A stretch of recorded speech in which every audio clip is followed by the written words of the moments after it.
pessoal, bem-vindos a mais um episódio, esse tal de carbono. E hoje a gente está aqui para falar de um tema muito interessante dentro da agenda de sustentabilidade, que é diversidade e inclusão. Eu estou aqui com a Adriana Ferreira, que trabalha como líder em vários projetos de diversidade e inclusão. Vou falar um pouco do histórico da Adriana para a gente chegar nos dias de hoje, né? A Adriana, ela foi líder da agenda diversidade e inclusão da IBM. Sim. Ela auxiliou na criação e desenvolvimento de projetos em mais de 10 países da América Latina. Hoje a Adri trabalha como nossa parceira dentro da Conexus, auxiliando a gente em projetos de diversidade e inclusão aqui na Austrália e também como consultora para outros países.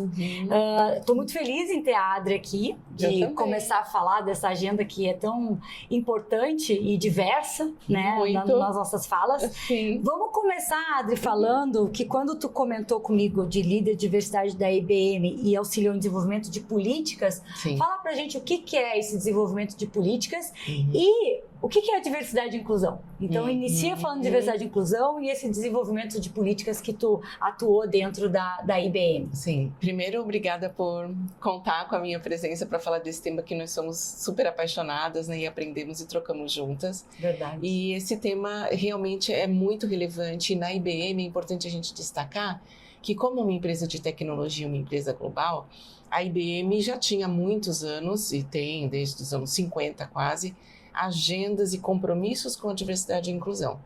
O que acontece é que, conforme as legislações vão mudando em cada país e o mundo vai mudando, a sociedade vai mudando, as empresas, como microcosmo da sociedade, precisam se adaptar. Então, como líder de diversidade durante todo esse período, o meu papel era garantir que as políticas globais eram replicadas para os 10 países na América Latina, respeitando a legislação de cada país, basicamente. E, numa segunda instância, a cultura local, porque também é sobre isso, né? Não é só sobre leis, mas é o que cada cultura de cada país abraça como diversidade e inclusão. E você pode imaginar, Francine, que a gente tem 10 países e velocidades muito diferentes para essa agenda. Então, implementar e criar programas é olhar para a legislação, garantir que a empresa está em compliance e o que ela pode, no caso das empresas de tecnologia, que são as que mais avançam, que são mais seguras nesse caminho, o que eu posso fazer além do que a legislação está me pedindo. Então, esse é um tema, o diferencial. E o que é, Adri, diversidade e inclusão? Vamos começar falando desse assunto que as pessoas vão, diversidade e inclusão, mas o que é? Pelo básico, Pelo básico. É pelo básico. Bom, diversidade e inclusão não são a mesma coisa. Diversidade, basicamente, quando a gente pensa numa questão demográfica da empresa, é eu reconhecer quantas são as mulheres e homens que trabalham na minha empresa, quais são as pessoas que têm ou não deficiência. Então, é olhar para uma questão mais quantitativa, como se fosse um censo demográfico. Então, você compreende como está a distribuição das pessoas colaboradoras da sua empresa, mas isso não significa que a sua empresa é inclusiva. Ser diversa não é a mesma coisa que ser inclusiva. E pensar em políticas de inclusão é, primeiro, você reconhecer esses números e imaginar, existe alguma discrepância, algo que eu poderia fazer melhor para, por exemplo, ter mais mulheres em cargos de liderança? Que é o que, basicamente, lá no início dos programas de diversidade, as empresas começaram a olhar para a questão de gênero. Eu tenho mulheres no meu segmento de negócio, na minha empresa, elas estão avançando na carreira, elas se sentem incluídas.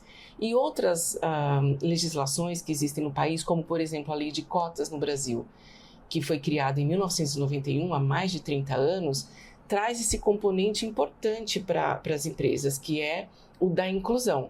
Se eu sei que eu tenho pessoas com deficiência no meu país e que elas não estão no mercado de trabalho, eventualmente, e esse é o objetivo da lei, a lei pede para a empresa olhar para esse tema e dizer qual é a sua responsabilidade.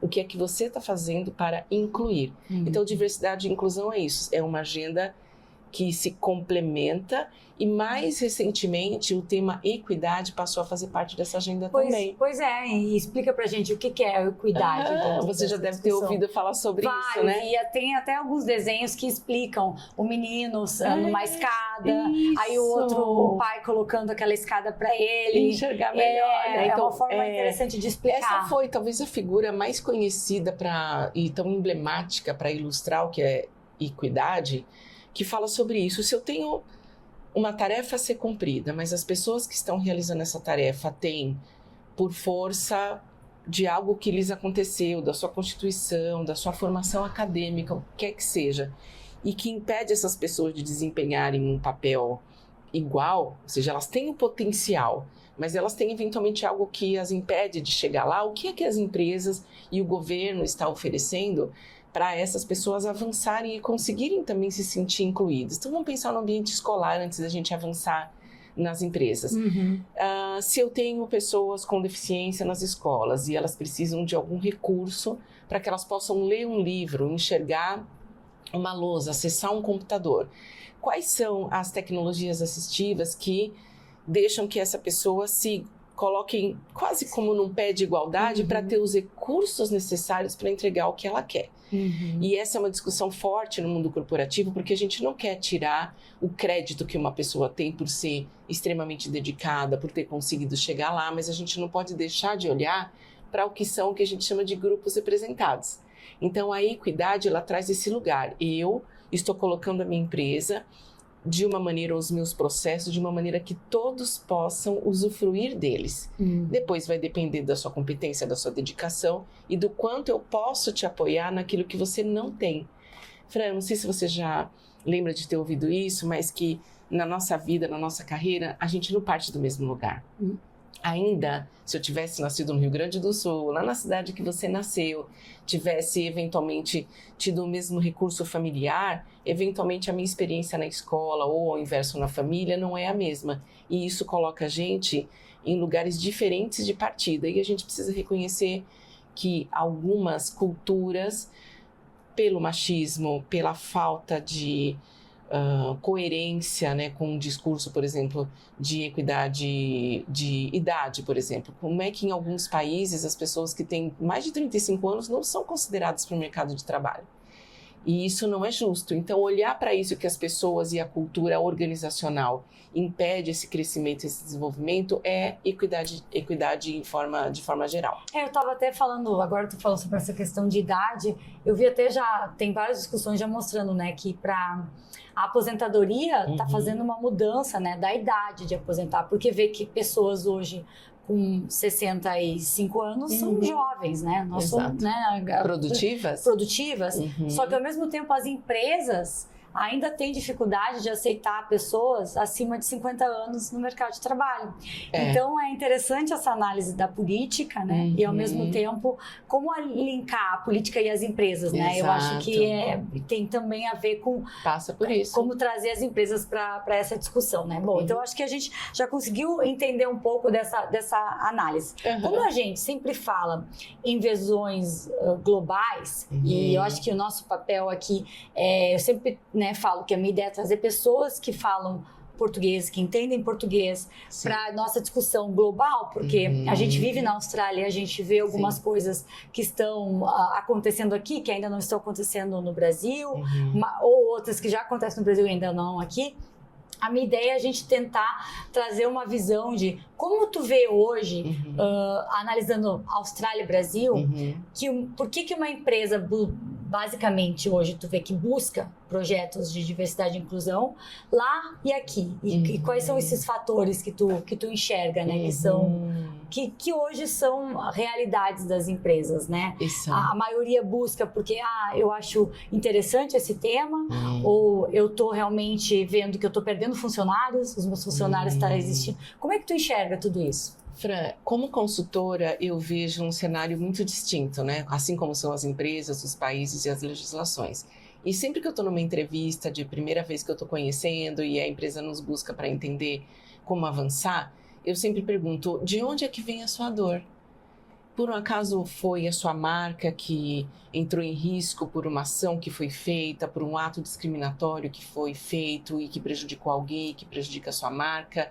É porque você tem, eventualmente, um investidor que está começando a investir, você está se abrindo para o mercado, né? Como na B3, por exemplo, e está buscando por investidores e esses investidores exigem que você tenha um programa de diversidade. Recentemente, uma empresa me buscou para entender justamente como é que eu faço para avançar na agenda. Eu estou prestes a receber um investimento grande e essa empresa me disse, se você não provar que você está fazendo um trabalho em equidade de gênero, a nossa conversa nem vai ter continuidade. Olha só. Então, se a gente pensa nesse cenário de por que as empresas vêm no Brasil e na Austrália, elas vêm basicamente por uma razão, que é a do compliance.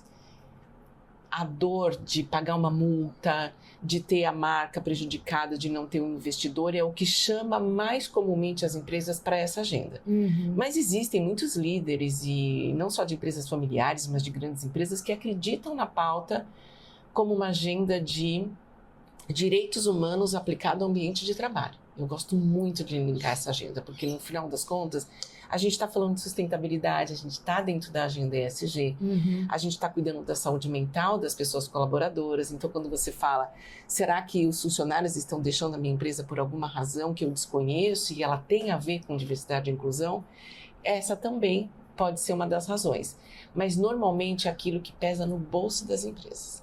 É uma regulamentação, eu quero fazer parte de uma disputa de um edital do governo, e os governos dos países estão usando esses requerimentos. Então, eu preciso que você comprove que você é sustentável, que você está olhando para a agenda de carbono, a agenda do Modern Slavery, que é um tema que a gente vai falar aqui hoje. Sim, com então, certeza. existem muitos requerimentos, mas eu acho que esse do compliance tem sido o maior chamado. A Adri tinha feito um desenho que eu vou pedir para ela fazer novamente, quando a gente estava conversando sobre o podcast, Sim. que eu quero colocar na tela, de apresentar basicamente isso, né? Que a gente fala que em Visões Brasil a gente analisou muito empresas que estão na B3 e por que, de alguma forma, as outras estão indo atrás por conta de fornecedores, e na visão de Austrália e de transparência, né, que as empresas têm que apresentar. E aí a gente pode falar também de Austrália,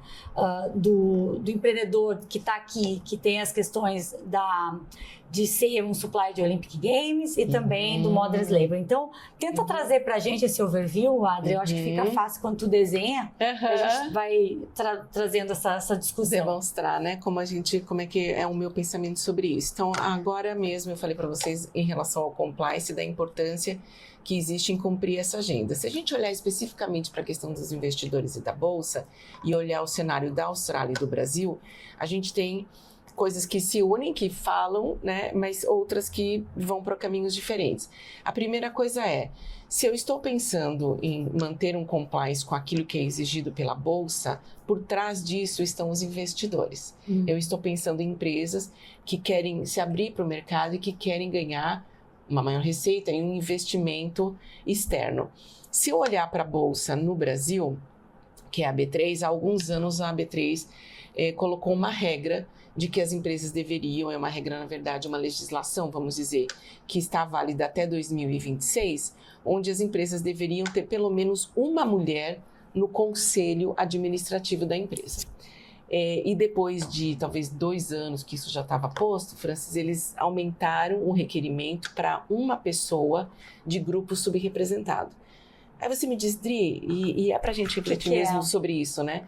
Qual é a diferença que faz eu ter uma mulher apenas no conselho administrativo? Gente, isso é muito pouco. Mas mais do que o número e a exigência de uma cota, de um requerimento legal, o que a gente está falando é da mensagem. O que é que a B3 passa de mensagem sobre isso? E a B3 não parou aqui. A B3 fez todo um programa de educação para a diversidade e inclusão, para as empresas que estão na Bolsa poderem se educar sobre isso. Olha só. E isso é muito importante a gente pensar. Não basta que a gente crie uma cota ou um requerimento. A gente precisa ter, você como órgão, você como empresa que tem um pequeno fornecedor, não basta exigir que o pequeno fornecedor faça aquilo que é requerido. Você pode ser um instrumento de ajudar esse pequeno fornecedor a se desenvolver.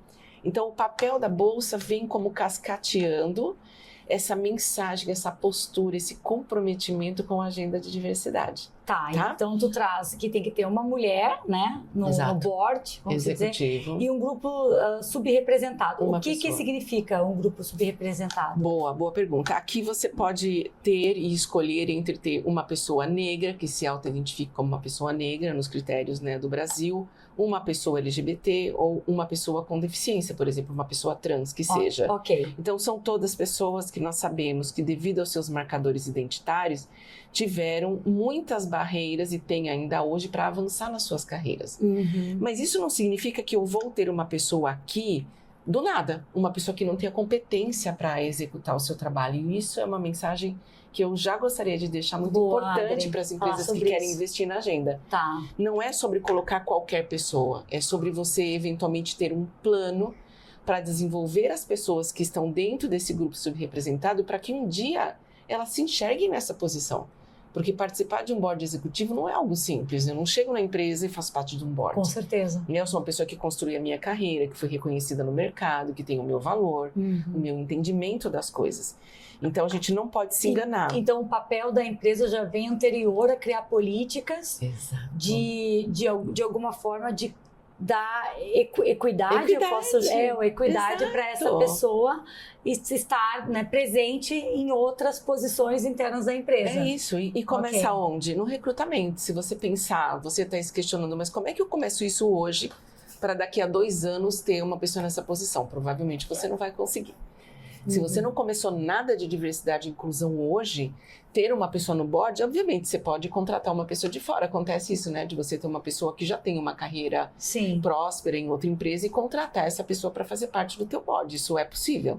Mas se você pensa a longo prazo e conectado com a nossa agenda de uma forma sustentável, o ideal é que você comece nos processos de recrutamento e seleção. Eu estou garantindo que meus processos são equitativos e estão trazendo pessoas diversas para a mesa, para estarem participando do processo e fazerem parte da minha empresa? Depois a gente sobe um nível. Nos meus processos de avaliação de performance, eu estou avaliando as pessoas de forma equânime? Eu estou garantindo que elas tenham acesso, que elas sejam promovidas, que elas entendam o que é ser um líder inclusivo? E aí eu vou subindo e aumentando a minha representatividade nesses níveis. Olha, tá, entendi, Adri. Esse é o cenário Brasil. É o cenário Brasil. E as empresas, hoje, o que está acontecendo com essas empresas que se deparam de estar entrando na B3 e precisam? Boa. Logo que a B3 lançou esse aviso, né, de que isso iria acontecer, muitas empresas foram correndo para o mercado buscar consultorias, porque elas não sabiam como fazer para que elas pudessem se desenvolver nesse tema. Então, as empresas estão basicamente criando políticas de diversidade e inclusão para colocar as regras na mesa, dizer o que fazem, como querem, deixar tudo muito claro para que elas tenham efetivamente esse compliance atendido. Ok. Depois as empresas estão, na verdade, começando a fazer reports. Então, dentro dos reportes de ESG anuais, que elas são obrigadas a fazer, existe um capítulo voltado à diversidade e inclusão, que vai descrever o que eu tenho feito, se eu tenho um comitê de diversidade, como é que eu estou tratando esse tema. Tudo uma estratégia. E uma governança, Fran. Temas que estão totalmente conectados com a nossa agenda. Transparência, governança e estratégia tem tudo a ver com ESG. Não seria diferente com diversidade, que é uma das letrinhas, porque né? O board tem que estar embraced, né? Abraçando essa ideia para poder criar políticas internas e aprová-las, né? Inclusive financeiramente, porque eventualmente você vai ter um investimento financeiro para garantir, no caso da pessoa com deficiência, que você tenha todo um aparato para essa pessoa ser minimamente incluída na empresa. É diferente do que acontece na Austrália, vindo para esse lado de cá. Pensando na Bolsa de Valores daqui, o que eles pedem, e a maioria das legislações da Austrália, que a gente vai citar algumas hoje, ele fala de transparência. Então, o que a Bolsa daqui exige é que sejam emitidos relatórios anuais demonstrando que esforços você tem feito para chegar lá. Então, não é sobre você ter uma pessoa. Não, obviamente que eles esperam que você tenha. É sobre... Mas ela não dá o caminho, um guidance. Ela simplesmente quer saber onde você está dentro dessa agenda. Exato. E tem obviamente, vamos dizer assim, alguns requerimentos ou sugestões mínimas de agenda. Então, é você ter, por exemplo, uma política e seguir uma política importante da Austrália, que é a política de não discriminação na Austrália, que existe há muitos anos. Então, isso já é parte, se a gente pensar, diversidade e inclusão não surgiu do nada. Porque foram sendo um link de várias outras políticas. É o resultado de um mercado de trabalho que quer ser mais humanizado. Como é que eu faço isso ser mais humanizado? Eu, eventualmente, preciso colocar regras para colocar limites. Porque as empresas podem, sabem fazer isso muito bem, passar dos limites. É verdade, né? É verdade. E uma coisa legal, Adri, porque a gente está falando aqui de empresas grandes, né? Empresas que estão em bolsas de valores, mas vamos agora trabalhar essa cadeia, né? De supplier, de fornecedores, né? Então, quando a gente fala de uma empresa que precisa seguir um compliance, ou ela não está numa B3, mas ela tem investidores, ela é uma empresa que é uma empresa grande dentro de um conjunto de outras empresas, né, que tem outras várias, a gente pode trazer exemplos de empresas como o Grupo Arezzo, que hoje tem várias outras subempresas, e essas subempresas também precisam estar de acordo com esse grupo maior, e elas também hoje já têm uma imensidão de produtos que são internacionais, né? Exato. Então, mas vamos pegar esse exemplo que eu acho que fica mais fácil até para o nosso ouvinte ou espectador entender. Eu vendo um sapato, né? Eu compro partes desse sapato de um fornecedor X que tem uma fábrica no sul do Rio Grande do Sul, né?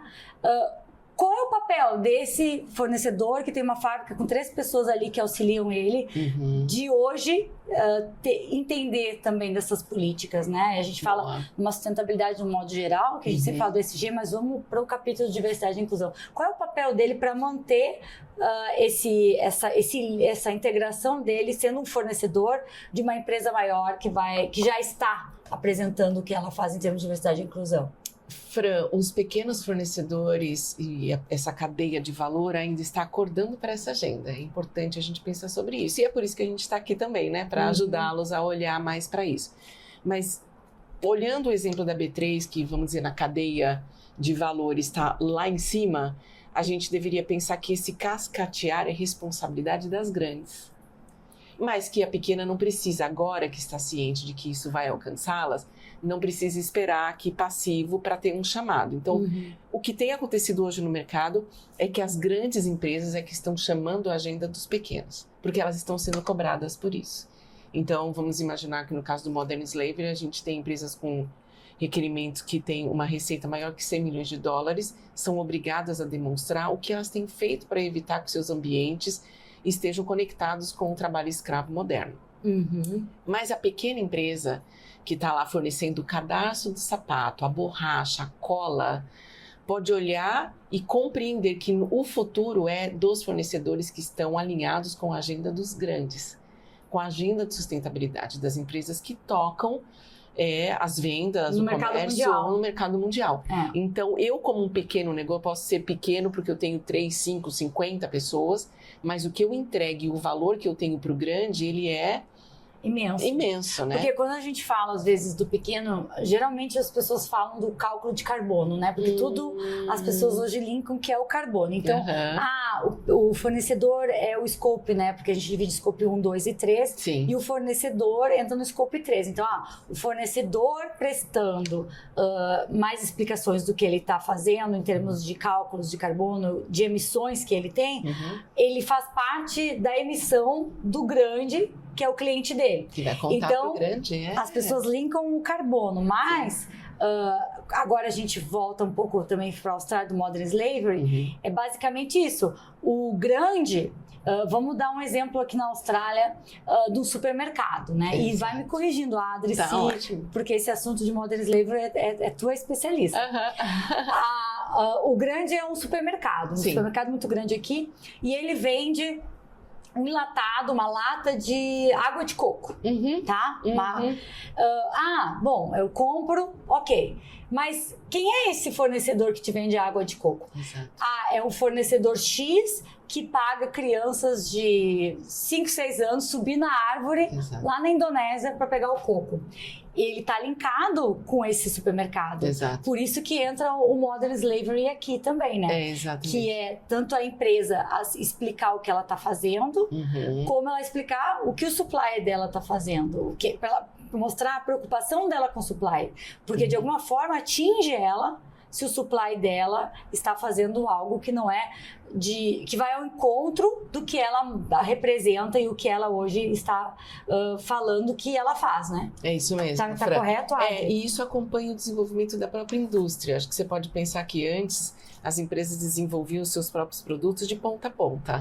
E tinham dentro, né, das suas empresas, eram enormes, e tinha toda essa cadeia. Então, a pessoa que ia pegar o coco fazia parte dessa grande empresa.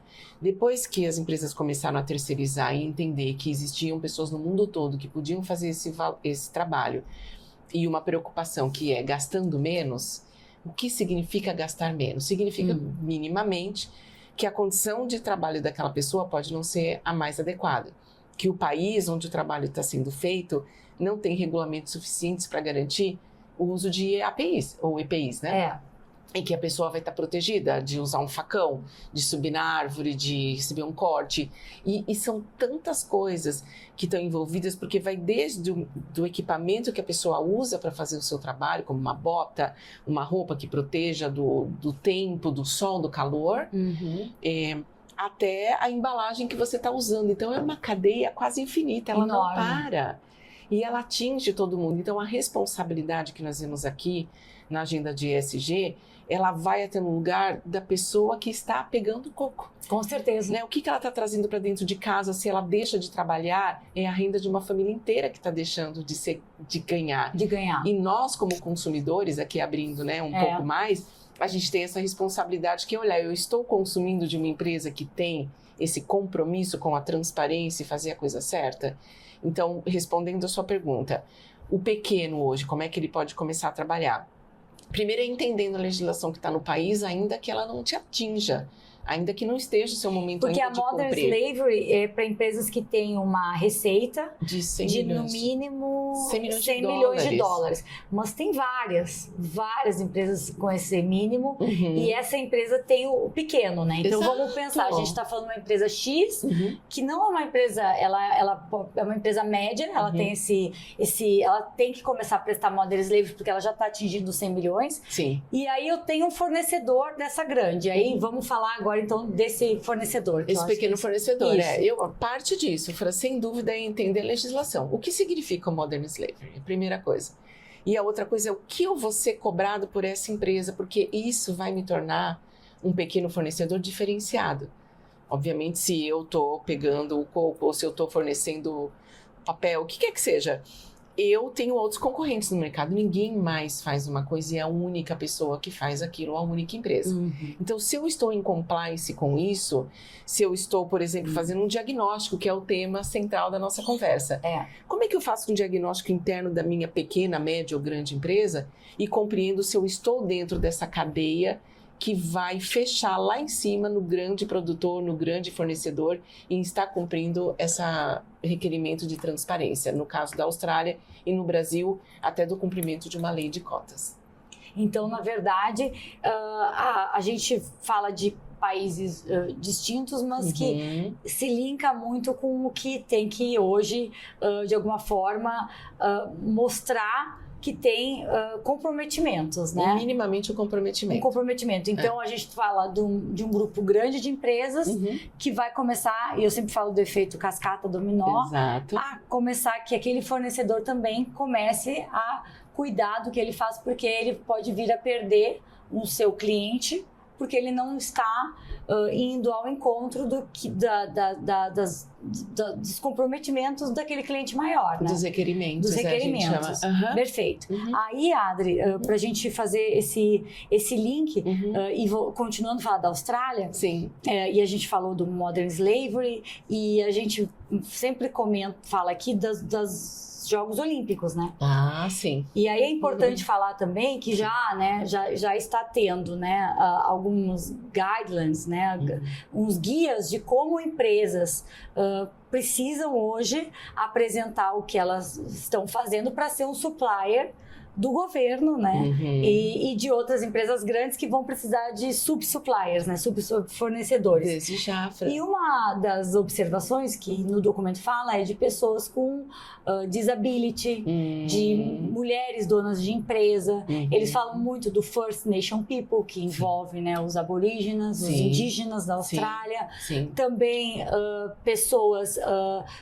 diversity de pessoas cultural linguistic, né? Cultural linguistic, ou seja, fala de quem não tem como sua primeira língua o inglês. Então isso traz muitas empresas de imigrantes na Austrália a estarem, né, linkadas com várias coisas que o governo mostra. Ó, isso para nós hoje é interessante para te contratar. E aí entra a agenda de disability, então como é que é de pessoas com deficiência? Como é que tu enxerga hoje? E aí primeiro explica um pouco como tu enxerga isso e como uma empresa que tem interesse de vir a ser, né, de participar de alguma licitação do governo, de ser um supplier do governo nos Jogos Olímpicos, o que tu enxerga que ela tem que iniciar? Fran, essa pergunta é super importante para esse momento e colocar também em perspectiva essa questão do quão adiantado a Austrália está sobre esse assunto. Né? A Olimpíada não é o ano que vem, não é daqui a 2 anos, mas já existe toda uma preparação que está sendo feita com antecedência. Inclusive para dizer, olha, não é por falta de te avisar, você sabia quais eram os requerimentos que nós tínhamos. Então existem documentos já oficiais do governo, do Comitê Olímpico, que fala sobre isso, que determina essas exigências, mas a gente precisa lembrar que tudo isso está conectado com leis que já existem na Austrália. O Reconciliation Action Plan, que é voltado à questão das pessoas, dos povos originais, é algo que já existe, que já é esperado das empresas cumprirem. Então, não é algo que precisa ser cumprido por causa da chegada da Olimpíada, mas a Olimpíada vai requerer, e é uma forma de impulsionar essa agenda, que é assim, esse é um momento que a sua empresa tem para ganhar muito dinheiro com as Olimpíadas. Com certeza. Se você quer se beneficiar disso, primeiro você precisa garantir que as leis que já existem estão sendo cumpridas. Com certeza. Uma delas é essa. A outra agenda super importante, que é a agenda, enfim, que pede, no caso da Austrália, sempre vamos pensar na questão de transparência da emissão de relatórios, tem a ver até com políticas de imigração. Até isso está nessa agenda. O fato da Austrália ter uma política de imigração que garante que a gente vai ser um país diverso, né, que a Austrália vai ser diversa, faz parte dessa agenda. A outra coisa importante é o currículo nacional da educação aqui na Austrália. Todo o conteúdo que é ensinado hoje, e até na prática do esporte, tem a ver para preparar esse estudante, esse aluno, para se tornar eventualmente um competidor no futuro, né? É verdade. Como é que os clubes cuidam deles e tudo mais. Isso a gente chama de currículo nacional, né, que é da educação. Tem um outro ponto importante que é o censo de 2026 da Austrália. Ele vai, diferente do que já acontece no Brasil, e olha como é engraçado, na Austrália tem políticas mais avançadas em um tema, no Brasil em outro, na Europa também é assim, no mundo todo os temas vão se intercalando. Mas na Austrália, só em 2026, a gente vai começar a ter perguntas sobre orientação sexual e identidade de gênero da população australiana. Olha só! E isso também conecta para saber, calma, dos atletas que eu vou ter na Olimpíada, quantos estão representando já está tudo linkado. O que o país tem. Se Olha eu tenho só. 1% da população que é LGBT, essa população está sendo ou não representada nas Olimpíadas. É muito interessante. Sim. E a gente tem também, obviamente, aqui uma lei, e Queensland é conhecido como o estado que tem mais progresso nesse campo, que é o da acessibilidade para pessoas com deficiência, sabe? Então, pensando em todas essas regulamentações, o que cada empresa precisa entender é que para chegar lá não adianta um ano antes, a gente já falou lá no comecinho, se preparar para esse momento. Você precisa, como empresa, para você pequena, média, grande, reconhecer quais são as legislações que existem no país e começar a se preparar, principalmente pensando, caminhando para o nosso próximo tópico, que é o do diagnóstico. Entender a sua empresa. O que eu já tenho?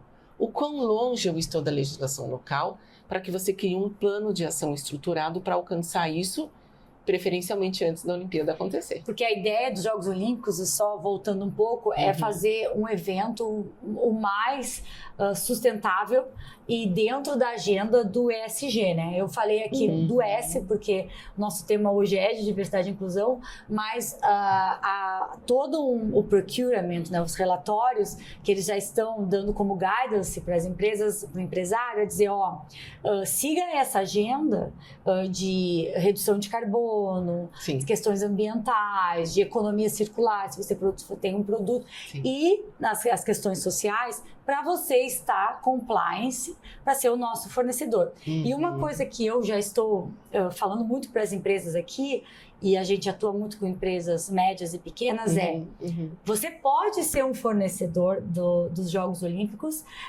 mesmo você sendo pequeno.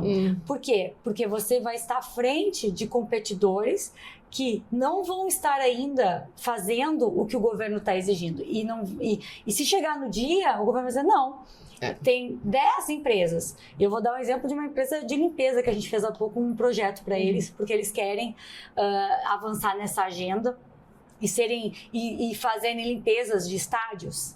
Então, pensa quantas empresas hoje de limpeza estão fazendo isso, estão tendo essa visão. Então, a visão é como você enxerga como sendo um pioneiro dentro da sua área, independente de qual empresa você tem. Minha empresa é de transporte, minha empresa é de limpeza. Porque imagina a quantidade de prestadores de serviço que os Jogos Olímpicos vão precisar de diversas áreas. Até porque eles vão precisar reportar que estão comprando e estão tendo fornecedores diversos. Então o compromisso está diversas, desde a área de tecnologia, de TI, até uma área de produtos mesmo e serviços, do que você vende, o que você presta, o catering. Como é que vai ser o catering de baixo carbono? O que a empresa tem que apresentar de como eu faço minha comida, se eu reutilizo alguns alimentos, as cascas, se eu tenho composteiro, se eu compro de fornecedores locais, porque baixo carbono. Então, tu entende, Adri, a dinâmica que tem? É um emaranhado, então, eu acho que é interessante a gente trazer isso, que as empresas têm que começar, olha, como é que eu vou trazer essa agenda? Quando, às vezes, é interessante, a gente fala de pessoas com deficiência, às vezes vem um empresário e diz, mas como é que eu vou colocar alguém com deficiência? Então, ainda quebrar essa barreira, né, de enxergar que, dependendo de onde a pessoa atua, não tem nenhum problema ela ter alguma deficiência em atuar naquela área. E o que você pode oferecer, que eu falei lá no comecinho da equidade, quais são os instrumentos que você pode oferecer para que ela faça... Esses dias eu vi nas redes sociais um mecanismo que foi criado dentro de um restaurante, era uma pessoa com baixa mobilidade nos membros inferiores, e criaram como se fosse um trilho no teto desse restaurante com um gancho assim, e tinha uma cadeira móvel que sustentava essa pessoa em toda a zona da cozinha. Então ela ia para a chapa, ia para a geladeira, sem precisar usar uma cadeira de rodas que não cabia no ambiente, que ia causar uma complicação até pela altura da pia. Então, ao invés de você ajustar todos os móveis da sua cozinha, a pessoa criou esse mecanismo que permite que a pessoa trabalhe sentada, mas numa cadeira que é do tamanho dela, que é um banco apenas. E imagina o que significa isso, o impacto da inclusão. Esse é um tema que eu gosto muito de falar. O impacto da inclusão não é para a pessoa ou para a empresa que está, nesse caso, concorrendo, né, como ser um fornecedor das Olimpíadas. Ele é para todo mundo que está em volta. E é isso, né, Adri? A gente volta do qual é o propósito da tua empresa que vai muito mais além. O que tu vai deixar de legado como uma empresa, né? E aí volta também de como eu posso ser um participante do desenvolvimento de iniciativas na minha empresa que vão deixar um legado para o mundo melhor, para o mundo melhor. Exato. E aí a gente volta nessas questões que a gente fala, é muito mais, né, do que um compliance, mas nós como pessoas e valores, como está alinhado com o que a gente acredita e com a empresa, né? É isso. Adri, a gente já está caminhando para o final do nosso podcast. Sim. E a ideia desse podcast, quando eu comecei a a criar esse projeto, né, na minha cabeça, até colocar ele realmente em vida, é como é que eu ajudo o pequeno e médio empresário a entender esse linguajar que às vezes é complicado de um jeito simples, a trazer para ele dinâmicas da vida real, né? Como a gente explicou do exemplo do supermercado, do coco, é sempre essa ideia. E aí, vamos pensar que a gente está falando com um empresário ou com uma pessoa que está querendo, dentro do seu negócio, usar, né, falar mais, conversar mais sobre sustentabilidade e liderar algum projeto, alguma iniciativa. Como é que essa pessoa pode começar primeiros steps, né, as primeiras caminhadas de diversidade e inclusão? Qual é a tua dica, então, para esses profissionais, para o dono de uma empresa ou para um pessoal de RH, para uma pessoa que está dentro de uma empresa, eu quero começar a pensar nessa discussão, nesse tópico. Bom, é importante que RH esteja envolvido, né? Porque esse é um tema que fala muito sobre a questão de pessoas, né? Então, eventualmente, você vai ter pessoas dentro de recursos humanos que já são apaixonadas pela agenda, que entendem a importância e que vão pensar sobre isso. Depois, pensar se você já tem uma política desenhada, clara, se os valores da empresa estão alinhados com isso, porque essa é a raiz. Para criar um programa de diversidade, equidade e inclusão forte, requer que você tenha esses valores muito bem conectados. E, eventualmente, esse grupo de trabalho começar a repensar nas questões demográficas, nas questões de legislação, mas inexoravelmente você vai chegar no momento em que isso vai se tornar bastante técnico. Pode se tornar bastante técnico, e se você quer fazer um trabalho com uma boa linha estratégica, uma boa governança, eventualmente você vai precisar contratar uma pessoa que vai ajudar o seu time a pensar diferente sobre isso, inclusive a capacitá-lo sobre isso. Porque você pode ter um time que, depois de capacitado, entendendo as nuances das leis, de compliance, do impacto da diversidade e inclusão, do que é uma cadeia de valor, eventualmente a empresa não tem esse olhar ainda. Ela é muito, vamos dizer, egocêntrica, sem ser no sentido maldoso, mas está olhando para as coisas internas. Não parou ainda para enxergar. Não parou para pensar nisso. E Adri, e alguns temas que tu acha que são importantes, assim, porque algumas empresas que eu vejo que não tem nem a rampa para uma pessoa com disability. E aí, então, são vários detalhes. Aí a empresa não tem ninguém com deficiência, né? Sim. Então, assim, quais são os temas que tu diz assim, olha, começa a olhar para esses temas se você tem no seu time, que são temas importantes para iniciar? Bom, a primeira questão, que é a de gênero, que aqui sempre vai estar presente nesses regulamentos e tudo mais, é importante, talvez o caminho mais simples para as empresas que eventualmente nunca trataram do tema. Eu tenho equidade de gênero na minha empresa. Esses são dados que estão acessíveis dentro de recursos humanos e que você pode começar a olhar dessa perspectiva da presença e depois de onde as mulheres estão. Ok. E começar a reunir, eventualmente, ouvir das mulheres. Grupos focais é um tema muito importante para que eu queria trazer para você. Ouvir as pessoas colaboradoras. Às vezes a gente acha que só o que está escrito na lei é o que vale, mas as pessoas dentro da tua empresa, não importa se ela tem 15 ou 20 funcionários, já tem um sentimento do que poderia ter sido feito diferente. Então, quando a gente chama de criar uma liderança inclusiva, uma empresa que é sustentável, a gente parte da escuta. Eu preciso escutar as pessoas que trabalham comigo. Se eu estou numa empresa muito grande, eu posso fazer, por exemplo, uma pesquisa de engajamento e entender o quão engajadas as pessoas estão sob a ótica da diversidade e inclusão. Olha, eu me sinto bem, eu me sinto respeitado, esse ambiente é bom para mim, me faz bem, eu me sinto motivada para vir trabalhar, como é a minha liderança. Então, esse é um ponto. Vamos entender a questão da equidade de gênero, vamos entender o quanto as pessoas estão capacitadas e se sentindo à vontade para estar nesse lugar. E talvez você precise entender também que você vai ter blockers.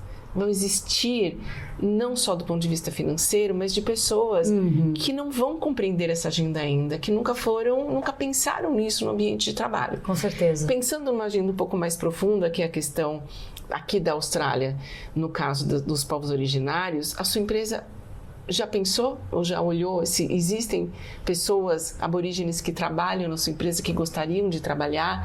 A sua empresa está, através de uma ação social, porque é uma outra vertente, está apoiando alguma causa envolvendo pessoas aborígenes, você está usando dentro da fabricação dos seus produtos comunidades que podem servir você e que estão sendo beneficiadas? Eu acho que tu trouxe um link bem importante, Adri, que a gente não comentou, que a empresa também, o papel dela também dentro dessa agenda é apoiar projetos, né, locais que já estão em desenvolvimento para auxiliar ainda mais na discussão, né, desses temas, né? Não é só sobre o interno. Não é só sobre o interno, eu vou contratar eu posso também ter um auxílio local, uma rede, né, e mostrar como eu com a comunidade interajo com essa agenda, né? É isso. E o outro tema muito importante que você falou sobre pessoas com deficiência, que é um requerimento há mais de 30 anos no Brasil e um pouco mais novo na Austrália, mas também muito relevante, que a gente tem ouvido falar muito aqui. As empresas às vezes me perguntam, eu preciso primeiro ter a pessoa com deficiência ou ser acessível?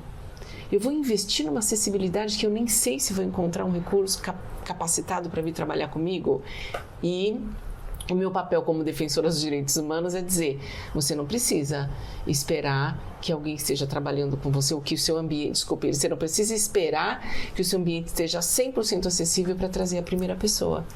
Entreviste, demonstre abertura, capacite o seu time de recrutamento e seleção para fazer entrevistas de valor respeitosas, que engajem essas pessoas, né? Se você tem isso já como uma porta de entrada, a acessibilidade ela vai se construindo ao longo.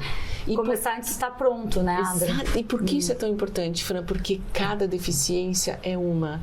Você pode ter uma rampa, você pode investir numa rampa acessível, como a gente vê aqui muito em Queensland, uma rampa e a pessoa tem acesso a determinado lugar, mas ela pode não conseguir alcançar o item que ela quer comprar na prateleira lá em cima. Então você tem uma rampa, ela entrou no mercado através da rampa, mas ela não consegue alcançar o produto que ela quer consumir. E isso faz toda a diferença, né? Toda a diferença, porque todo o processo de inclusão, ele parte da pessoa conseguir sair de casa, ter uma mobilidade na rua, acessar a sua loja, o seu escritório, o seu mercado, a sua pequena farmácia e consumir aquele produto, conseguir se comunicar com as pessoas. E eu sempre falo, né, Adri, quando a gente abre para o novo e a gente começa sem estar pronto, parece que as coisas começam a acontecer de um jeito que você está mandando aquela mensagem para dizer eu estou pronto para isso, né? Isso. Então eu acho super interessante a empresa começar a pensar, a iniciar sem estar pronta. Quando eu falo de uma política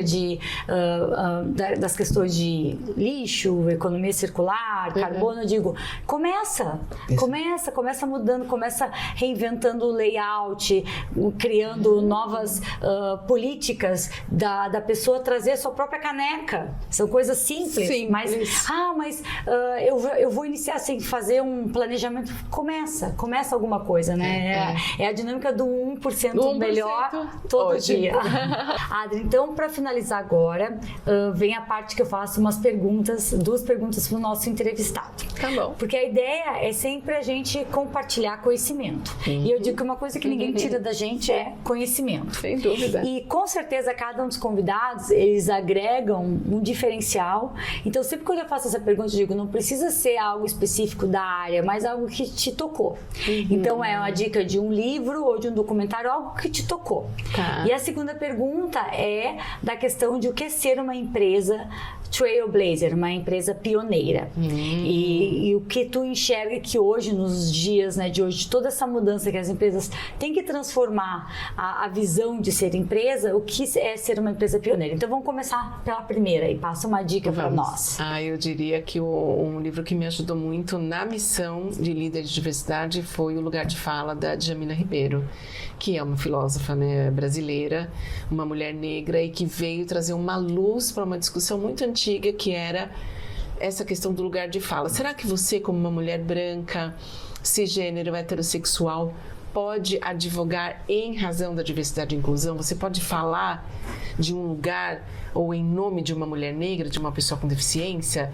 Você não sabe a dor dessa pessoa, você nunca viveu a vivência que ela tem, mas você pode ser uma pessoa aliada. E o ensinamento desse livro é isso, que para mim faz todo sentido com o que a gente está falando, que é assim, dentro das nossas empresas, eventualmente elas não serão tão diversas quanto elas deveriam ou poderiam ser.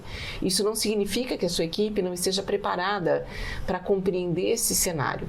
Então eu junto aqui duas coisas, a escuta de quem realmente sente a dor, de quem tem a dificuldade, e depois dessa escuta, como é que eu posso fazer para trazer essa pessoa para falar também sobre o que ela sente. Você já viu aqui na Austrália, todos os eventos que a gente participa, sempre tem uma abertura com uma pessoa... Um acknowledge, né? Tem, e uma pessoa aborígene representando a sua cultura. Às vezes, isso é uma coisa que eu sempre fico, às vezes tu vê pessoas, eu fui em eventos, universidades aqui, que tu vê mulheres loiras, brancas, fazendo o acknowledge, e eu fico pensando, gente, não tem sentido isso sem ser uma... Mas é como se, eu acho que às vezes cria uma obrigação no acknowledge sem entender a importância desse acknowledge. E é um automático, eu já vi isso automático. acontecendo muitas vezes. Isso é uma coisa que eu bato muito. Você tem razão. Tu trouxe um insight que eu acho que só é muito importante a gente falar, que é bem isso, a pessoa que ela está na pele, né,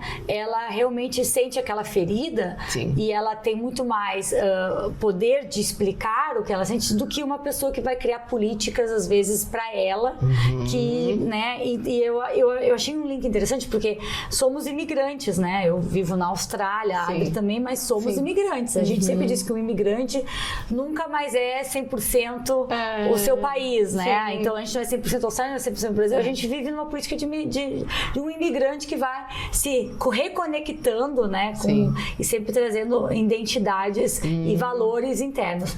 E isso é muito interessante, porque teve uma empresa que a gente trabalhou que falou que um dos desafios que ela enfrenta é essa política de multicultural, de termos diversidades de culturas e como capacitar as pessoas a entender que hoje o mundo é multicultural, o mundo é diverso, né?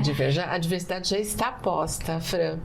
E como o imigrante, porque como a gente vai falar de um imigrante sem ter um lugar de fala desse imigrante, de expor o que ele sente, os desafios, as dores, de ser uma pessoa que fala a segunda língua, o inglês, né? Então eu acho que é interessante a gente... Isso é um tema para outra discussão bem longa, né?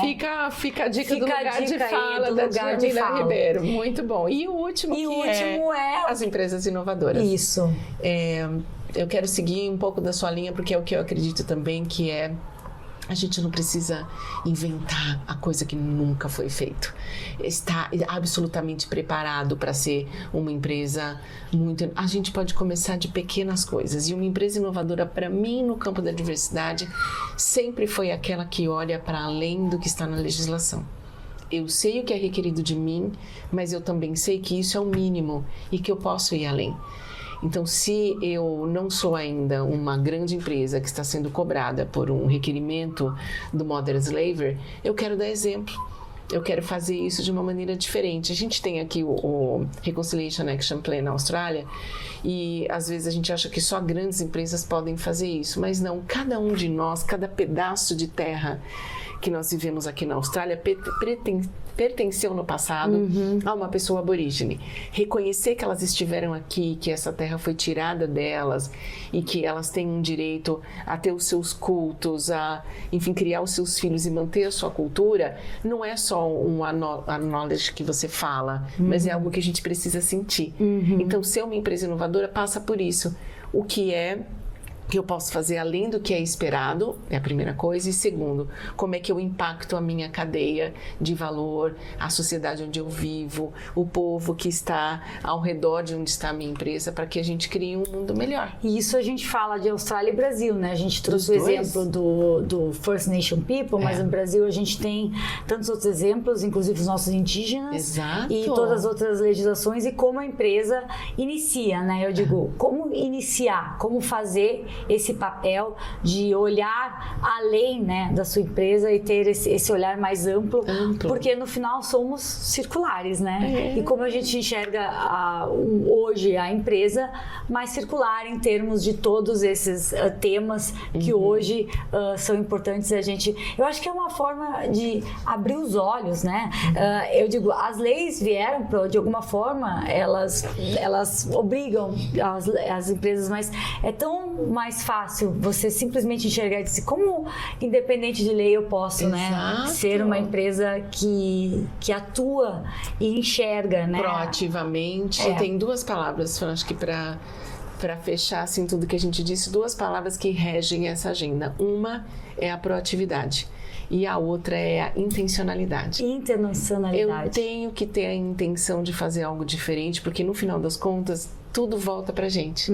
O que eu coloco na rua, o que eu faço, a forma como eu trato as pessoas, cedo ou tarde isso volta pra mim, pra minha família, para os funcionários que trabalham comigo, pro lugar onde eu vivo, né? Sim. Que é circular. Que a gente abraça, né, públicos circulares, diferentes, e a empresa muda sua reputação, né? Em termos de quem ela emprega, em quem ela vende, o público que ela vende, eu digo, tudo tá conectado, né? É isso Conexos. Verdade. Obrigada. Foi muito bom estar aqui com você. Muito obrigada, gente. Obrigada. Foi muito bom, adoramos.